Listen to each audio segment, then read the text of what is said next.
kalingap, good afternoon, good morning, and good evening sa inyong lahat. Nandito po tayo sa lugar ng Bantad po, no? Bantad, ito pa yung pinakamalayo na lugar ng Gumaka. Parang halos last na po siya ng ano. Napakalayo po, ang takbo po namin dito ay 2 oras po narating namin. Kasama po natin sila Ambassador J. Morillo, si Catherine Official as kalingap na, maging isang kalingap Catherine na po yung pangalan niya, at si Kalingap Lydia, then si Aljus Eagle, and si Rich Falcon, of course myself, no. So andito po tayo, meron po tayong kakausapin na isang pamilya. Ito po ay nirepair po sa barangay ng Bantad. So ayan guys, ayan, dito tayo anuhin natin kung ano yung mga buhay nila. Alamin natin yung buhay dito nila, no. Ayan, so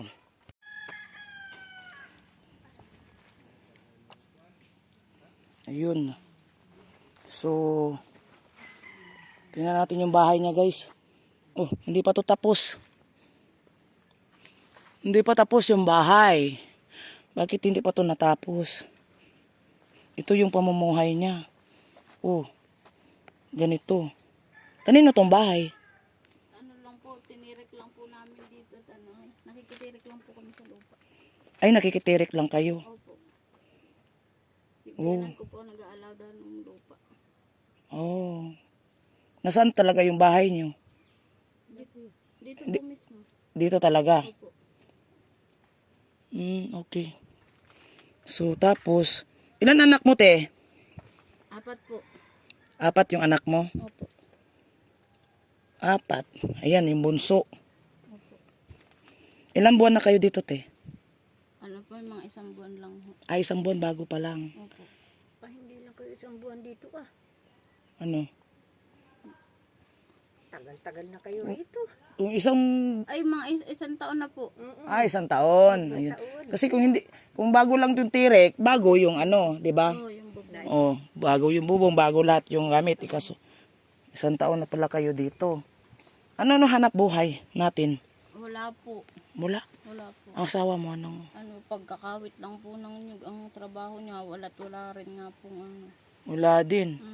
Pag wala din. Matapos po ay, yun po ang gawa niya, wala din naman ho kaming Oh, pag hindi ho yan, pagtatapusin niyo wala ho kami makakain.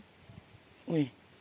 Halimbawa, pag wala siyang na pagkakawit ng niyog, Po niyan, nilalagyan niya ho sana ay, tinawag ho uli siya ng nagkakawit kaya hindi po masyado tapos. oh, Nang hirap nga lang ho kami ng yero oh, para hindi po kami matuluan.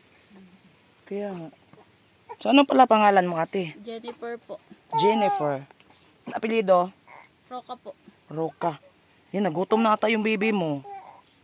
Naantok na ho lang ito. Okay. So, ayan mga kalingap, no? Ito yung bahay ni ate. Ano nga pangalan? Jennifer po. Jennifer. Ayan yung bahay niya, no? Hindi pa natatapos. Isang taon na daw dito nakatira. Tapos, meron pa siyang 4 lahat ng anak mo, yan ang bunso mo. Tapos yung asawa niya, nagkakawit lang daw ng niyog. Yun lang talaga yung trabaho niya or meron pang iba? Wala na po yun. Wala na. So, paano yung halimbawa nyo araw-araw ninyong pagkain? Wala po. Wala, saan kayo kukuha? Paano kayo nabubuhay? Pangminsan po ay nanghihiram lang ng bigas. Ganun. Tapos pag siya nakapagkawit, yun po saka po namin nababayaran. Ang hirap ng sitwasyon ninyo dito, no? Kaya nga po. Ang hirap talaga. Ayan mga kalingap, yung sitwasyon nila, tapos may anak siyang 4. Yung bunso pa, may maliit pa. Ito yung nila, ugoy. Ito na lang yung solar, ate, yung pagkuhanan nyo ng ilaw. Ang hirap naman. Hiniram ko din lang ho yan sa kapitbahay solar na yan. At maliit ka ay anak. Oo. Yun mga kabayan, no. Tingnan mo yung sitwasyon nila, Hindi naman natatapos. Kaawa naman. Nakakaawa. Ate, saan kayo kumukuha ng tubig? Sa bukal po. Malayo ba? Malayo po. Malayo pa.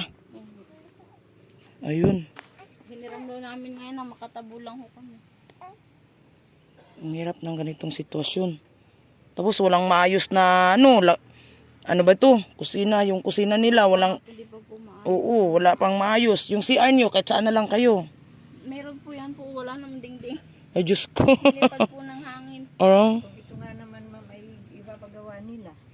Totoo, edi kahit pa paano nahanap na mapapagkapirahan para maibili naman ng pagkain. Ayun na nga, yung ipagawa, ibili na lang ng pagkain kasi wala din, ipagawa nga yan, pero wala ka namang makakain. Kaya hindi matutuod rin ang gawa. Sa mga anak mo, yung puro, ano yun? Puro lalaki yun doon? Hindi ko po anak yung isa doon, yung pong dalawa lang. Babae, Dalawa? lalaki. Babae, Yung lalaki? pong isa ay dinala ko po doon sa mama ko. Ah, okay. Pag-aaral nila, kumusta? Ayos naman po. Nakapag-aral. Pero kaso, yung ano nila, mga baon, Yung pag minsan nga po inaano na walang baon. walang baon. Yung mga naawa nga po ako doon sa mga bata. Ano ba? Buti kakapasok namin ng mga bata nang walang baon. Nagkakape lang po kami sa Kape lang. kape lang sa umaga. Kumakain din sila pag bago sa pumunta sa school. Doon po Nakakain sila naman. napunta. Doon sila, ano? Magkain. So, ibig sabihin, aalis sa bahay na hindi sila nakakain. Nakain po, papuntahin po ng lulahin sa kanila. Ganun po. Ang gatas niyan ate, yung bibi mo, Sa akin po. sa'yo, buti naman sa'yo. Paano na kaya sa mga gatas na powder? Hirap talaga. Kaya nga Mapunta na lahat sa bata yung ano nyo. Ano yan, lalaki? po. Lalaki. Po ang lalaki sa babae. Kaya nga. Saan na yung anak mo? Ito yung anak niya, oh, dalawa. Asan na ba yun? Ay, halika kayo dito. Baby, halika kayo muna dito. Yun, oh. Ito yung guys, oh, yung pamumuhay nila. Paano kaya tong ganitong buhay, no? Ang hirap ng ganitong buhay. Ang hirap ng ganitong buhay, mag-asawa ka ng ganitong sitwasyon. Nung bago kayo nag-asawa ng asawa mo, Nakasulok po kami sa nanay niya. sa nanay niya, Hindi naman po kami lagi nakaasa sa nanay niya. kaya kayo nagbukod na. So, nung time na nagbukod kayo, ilan ang anak niyo? Ano pa lang po, yung po pong isa pa lang. Isa pa lang. So, naisipan niyo kaya niyo yung pagbukod niyo sa mama niya. Yun, Kaya ninyo. kaya niya. Kaya daw niya. Oo. Tapos po yun, ang hanap buhay lang naman niya, magkakawit lang. Kakawit. Tapos dito lang po ako nanganganak sa bahay. Ilan taon na kayo hiwalay sa nanay ng asawa mo? Matagal na po. Tagal na. Ay, ayun na, yung pong aking anay, 12 na po yun. Panganay mo 12 na. Pero kasama mo yung panganay mo dito? Nasa mama ko po. Sa mama mo. Yung mama mo nandito lang? Wala po nasa ano po yun, Pitugo. Ah, sa Pitugo. Ba't nakarating ka dito? Nakarating ka dito? Nagkakilala po kami ng asawa ko. Saan? Bayan? Opo. Oh. Tapos dinala ka dito. Yung mama ng asawa mo nandito din? Nandito din po. Oh. So, nung time na naging kayo ng asawa mo, ano yung ano mo, naisip mo nung time na yon, na hindi mo ba naisip na kaya ako buhayin ng asawa ko, ganun. Sa ano ko naman po, parang kaya gawa na po yung nag-ano nga. Kasi siyempre, Dati po mahal po baga ang pag-ano ng pagkawit. mahal, oo, dati. Ayun, ito yung babae mo, maganda yung baby, yung anak mong babae. Yung isang lalaki. Ano, Bi? Halika nga dito, Bi. Kausapin kita. Ali, Bi. Sige na. Huy, parin ka. Mm-mm. Ano ka ni ma'am? Oo. Tanungin lang kita. Yan, tanungin lang kita. Tanungin ka lang, bibi. Huwag kang mahiya na. Dali na kayo. Dito ka. Tatanungin ka lang. Nag-aaral ka pa ba? Kumusta yung pag-aaral mo? Kumusta? Pag-aaral? Maayos lang po. Maayos. Hindi ka nahirapan sa school mo? Hindi. Oo, tapos may baon everyday. May baon. Nakakain naman, no? Kumusta na yung dito, sitwasyon ng mama mo dito, kayo? Okay lang sa'yo? Oh? Okay na sa'yo yung ganitong pamumuhay nyo? okay daw. Wala talaga alam mga bata, no? Mga bata kasi basta lang nandyan yung mga magulang, anong sitwasyon, ano lang, tanggap lang nila. Wala ka bang pangarap na sana magkaroon kami ng magandang bahay?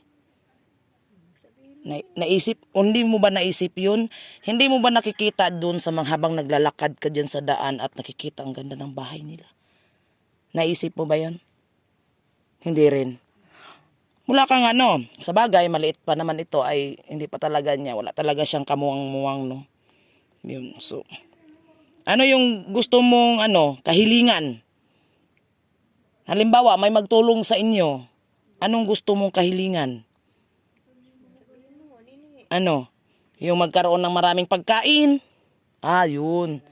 Ang gusto niya maraming pagkain. Pag ano ng makatira ka sa bahay na medyo maigiging kumpleto, Oo. sarado ang bahay, hindi yung ganitong bukas na bukas.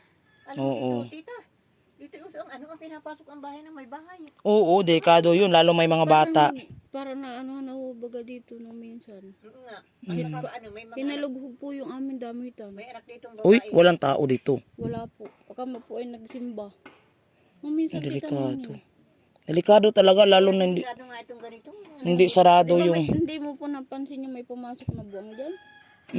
Ang lalaki ho buwang. Uy, delikado yan, Jennifer. Nakakaano nga may Lalo, may babae kang anak. babae. Ay buti nga po yung lagi ko itong kasama. Huwag mo tong iwan-iwan dito. Saka ang mahangad kayo na itong malakay. Ikaw, Matapos, huwag kang may malibot man lang ng lumayo sa mama mo kasi babae ka, no? Delikado ang babae. Kaya huwag kang lumalayo diyan papunta kahit saan. Dito ka lang. Tabi ka sa mama mo. Kasi pag may magkuha sa na masamang tao, hindi ka na makauwi dito. hindi ka nakakasiguro. Hindi ka na mahanap ng mama mo pag So dito ka lang sa malapit sa bahay niyo. Tapos pag alis yung mama, sama ka talaga sa mama mo, no? Asan na yung kuya mo? Naku po, mahihain po. Mahiyain yun. Hindi pa may matatanong. Mariusip. Ayan kawawa yung baby Ilang buwan na ba yan? 2 months pa lang po. 2 months. Pero alam nyo, ganitong sitwasyon, naranasan ko naman din ganito. Pero hindi as in ganito talaga. Siyempre, nag-iisip ka, nung minsan habang nakatira ka ng ganito na lamang talaga ang buhay ko. Hindi ba ako, saan kami pupunta? Kahit meron pa kaming kakayahan pero naiisip namin. Kasi maubusan po tayo Naubusan po tayo sa araw-araw. Tapos ganito pa yung, lugar nyo na parang, Saka tita, nakakatakot baka may ahas. oo, delikado sa kasi, Ito nga yan. at saka huwag kayong masyadong punta-punta dyan. Kasi ang ahas, pag tumuklaw yan, patay agad kayo. Sabi ko nga, ito nga po mamay ang balot ng mga sana nito kung sila ay magkakaluwag-luwag na laging panalangin. Ay diyan daw po sana sila magbabahay. Doon, dyan sa malapitan. Diyan sa malapit. Hindi maganda dyan. Ay kaso naman anong nangyayari nga, paano nga makakapagpabahay ng kulang Kasi sila sa pinansyal. wala nga pinansyal. Tapos yung asawa lang niya, nagkakawit lang ng niyog. Alam mo ba, meron kami na vlog? Yung asawa niya nagkakawit ng niyog, nahulugan ng bulki ng patay. Ay, sus marasti. Natulungan. Ako lagi sa hita nababagsak. Ayuso. Tsaka natulungan po ng kalingap at nabahayan. Ang ganda na yung bahay niya. Basta ang gusto nga lang nila, ma'am, ay kahit makulong, kahit walang division, basta ang kumpleto lang daw. Yung makulong lang siya, para hindi mapasok ang Kaya nga, sana naman may no? Sa ating, makapanood ng ating video ko, ni Maramara, sa mga viewers natin, sana, ay habagin sana itong pamilya na to, dahil, wala talaga guys, tingnan nyo guys, nakikita nyo naman yung bahay nila na hindi sarado, open na open. Tapos yung nakatrapa lang ay ito, sako. Tapos may 4 pa siyang anak. 3 lang sa kanya, pero yung isa na sa mama mo. Ito ba yung asawa mo? Hindi po. Kala ko, sumulpot Ayun, so. Kapatid ko yan. Ayan guys, sana mayroon sanang maawa, na may sanay mag-ambag sana para mapaayos yung bahay. At gusto daw nila palitan tong bahay at doon na lang daw malapit sa daanan. Hirap talaga. Tapos marami ka pang labahin ate. Baka tinirahan na ng ahas yan. Ma'am, alam mo, yan ay kaya hindi makapaglaba nga. Ang layo nga nila sa ilog. Kaya hindi pwede sila mag-araw-araw. At tapos ay kung ito na may maglalaba at ang mag-aalaga naman yung asawa, paano naman ang hanap buhay ng asawa? Matitigil. Kaya sila natitimpunan ng labahan. Magkakaroon sila ng araw para mag-alaga yung asawa para siya makapaglaba. Ano na lang kayo, ganito na lang, pag gusto maglaba, lahat kayo pupunta sa ilog. Dibit-bitin yung bibi. So, mag-i-schedule na lang sila. Maggawa kayo ng tent doon. Kasi kung ganito, wala na kayong masuot. Paano na yan? Ang dami, Magtitiis, ma'am. Dangan at wala nga po. Tingnan mo, ang dami pa. Ang dami lang. Ang hirap ng ganitong buhay. Kaya naman. Kaya sana naman ay may magandang loob na kung nga at ano. Kaya nga, oo. Yung aming isang kababayan ay din ay kababayan ay medyo man ano man lang. Kahit light materials lang, basta may buo kang bahay na maganda, no? Opo. Na tsaka yung anak mo ay maayos din ang kalagayan nila. Hindi yung ganito lang yung Katulad nito, ma'am, Tita, ito po ay nanghiram lang sila. Hiniram lang nila sa kapitbahay ang kasi guro, tulo yan dyan, para wala silang ano. Tulo yan Ay, ang dyan. problema nga po nito, pag ito'y kinuha na. Oh, yun ang problema yun ang pag wala problema na. niyan. Napakaano talaga, Sana nga na mga kalingap. sana nga na may wag muna. Ilalim. Kung mapasukan ng ahas diyan, aakyat. O may bata sila, may bibi. Ay malapit talaga sa damuhan. Ay. Oo, may mga kubra yan diyan. May nakakagat na ba ng ahas dito? Ay, dami ng bupo. Ha? Madami na ho rito nakakagat ng ano, namamatay ano. Oh, talaga? Namamatay, Shalon. Kaya nga, ang balak nga nila, kung sila din magkakaroon ng pera, Umaakit sa bayong ahas. doon na. Ay, shalon. Lalo po yung medyo malapit sa ilog pag bumabaha. Kaya nga sabi ko nga rito, baka masitay-husay ang tulog nila sa gabi, ay inaakit na sila. Kaya nga, yun ang delikado. Yun ang delikado pag walang maayos na bahay. Na hindi nakasarado. Paano nga po makakapagpaayos nga, siyempre wala nga naman. Kaya nga Ayun mga kalingap, sana may mga habag. Asan na yung asawa mo? Nagkakawit po. Kawit. Magpapo ito nga po sa sabi. Mahirap tumigil. Malayo yun. Ano yun? Arawan? Opo. Magkano ang araw? Ano po mga 350 lang po. 350. Sa 350 nyo, nakita ng asawa mo, saan yan napupunta? Saan napunta yan? 350. Pagbili po ng bigas. Tapos, Sabi pambili ng ulam. araw-araw siya nagkakawit. Hindi naman po, hindi po araw-araw. Minsan nga hindi na, minsan nga warito minsan nga mama hindi na nababudgetan doon ang ibang ano. Pag minsan nga sa sabon daw ay wala na. O ano ba yan? Laging bigas ay ulam, bigas ulam, ganun. Ricardo, Ganun. ay pag minsan Ngayon, may nakain kayo. May nakain kayo ngayon. Meron naman po. May nasain kayo. Nakain ka na, be? Nakain ka na? Ano ulam nyo? Hindi po. Ha? Karne. bigay ni Sarap. ng kapitbahay. Buti at nabigyan, no? Buti nga ma'am dito at pag maalam din man yung may mga kalapit at pag pinagbinibigyan. Nag-share. Opo, binibigyan. Mabait naman pala. At minsan po ay halimbawa bigas, mga 2 takal. Oo, mabait na Ganun, pala. ulam. Dito na po ay ganito pag po ay nagkakabigayan ng mga Ayun. Hello, mga kalinga pala. Ito si Ate Ate, ikaw naman ay kanina ka pa mo kami sinasamahan. Ate, dito ka muna, Ate. Saan po? Ikaw, kausapin kita. Kanina ka pa sa amin sinasamahan mo kami, no? Opo. Ano ka sa barangay? Ay ako po ay asawa ng kagawad. Kasagawad. Yun ang bahay niyo, yung Opo. stop over Opo. namin. Okay. So ayan natin, no, salamat Ate at natulungan mo kami na inaalalayan mo kami na tinuturo yung mga kung sino yung karapat dapat talaga naming tulungan ng kalingap, no. Ayan, so baka kasi magtataka sila na ikaw ay nandito sa kanilang at ikaw ay nagsasalita. Ayan, tinutulungan lang po kami dito na si Ate lang ang minsan kasi nakakaalam. Ikaw naman talaga yung nakakaalam talaga dito sa barangay. Taga dito ka man. Asawa po ng kagawad. No, asawa din ng kagawad. Ba't naisipan mo sila Ate na sila ang ituro na aming tulungan? Ay talaga pong po ay nakita po namin sa sitwasyon na talagang sila po ay talagay walang wala. Ay sabi ko salamat nga po at kayo nga po ay nagdating dito na ganito. na alam namin itong aming inyong pupuntahan ay talagang dapat na talagang siyang matulungan. Okay. Ayan mga kalingap. So sana may mahabag sana itong pamilya na to. Ayan oh.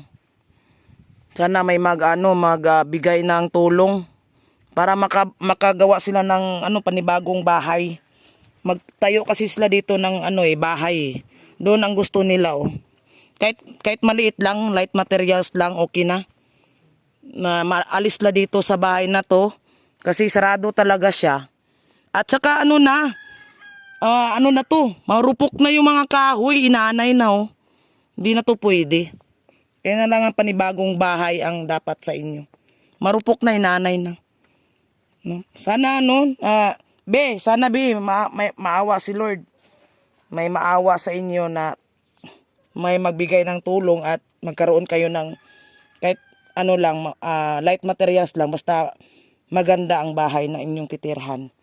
Ayan, so ayan mga kalingap, dito lang ang ating vlog, ang ating video, ang ating interview kay Ate Jennifer. Ayan, nakikita nyo naman yung bahay nila. Sako-sako po, sako-sako. Ganyan. So ako na lang ay mag-abot ng kunting tulong kay ate Abutan natin ng kunting tulong. Ito ay makatulong sa inyo ate sa inyong pabigas. Ito. Kunting tulong yan ng ate. Para baka sa sunod ate, maawa si Lord na yung baka may magtulong sa inyo. Ipag-pray nyo lang na sana may tutulong. Kasi marami pong makapanood dito. Pag i-upload namin to sa YouTube, marami pong makapanood at baka may handang tumulong sa inyo kahit kunting abot, pero yung kunting bagay na yon ay pag-ipunin ay lalaki at baka makagawa din tayo ng bahay.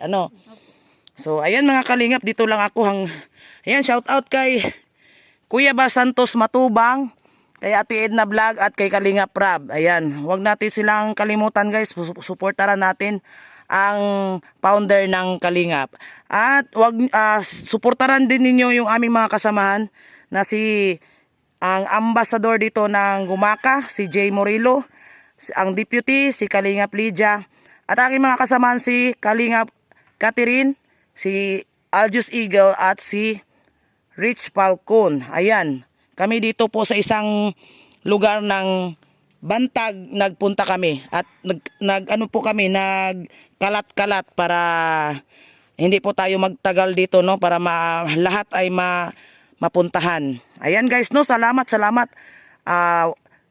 Salamat sa walang sawang panonood ng aking mga vlog, pagsuporta sa aking live. Guys, thank you so much talaga sa inyo. Kung wala kayo, wala din kami. Bye bye guys, God bless you.